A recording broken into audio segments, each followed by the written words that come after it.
Related happy Diwali అందరికీని. నాకు చాలా ఇష్టం ఈ మ్యాజిక్ పేపర్. మిగతావన్నీ కామనే అలవలా కాల్చేసుకోవచ్చు చిన్నపిల్లలు కాబట్టి. ఇందులో పెద్ద పెద్దవి ఏం లేవు, అన్నీ చిన్న చిన్నవే. పెద్దవి కాల్చమని కాదు, మా ఇంట్లో ర్యాబిట్స్ ఉన్నాయి కదా, దానివల్ల మేము ఇంకా పెద్దవి తీసుకోవడం మానేసాము. ఇప్పటికి 6 years అయింది. అంతేకాకుండా సిటీ నుంచి మా ర్యాబిట్స్ కోసం ఊరు వెళ్తున్నాము.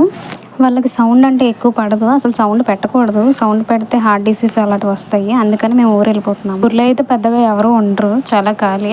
అందుకే వాళ్ళని ఇంట్లో పెట్టేసి మేము బీచ్లోకి వచ్చి కాల్చుకుంటున్నాము. చూసారా బీచ్లో కూడా ఎవరు లేరు, మేమే అలా కాల్చుకుంటున్నాము. ఇంకా మా పిల్లల్ని చూసారా ఎంత సైలెంట్గా ఉన్నారు.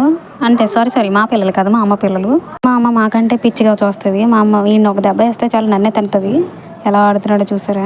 ఇంకా మార్నింగే లేచి ఎలా ఇంటికి వెళ్ళాలి కదా అని చెప్పి నైటే వెళ్ళిపోదామని ఫిక్స్ అయిపోయాము. 12 o'clock కూడా బీచ్లో బోల్డ్ మంది క్రాకర్స్ కాలుస్తున్నారు.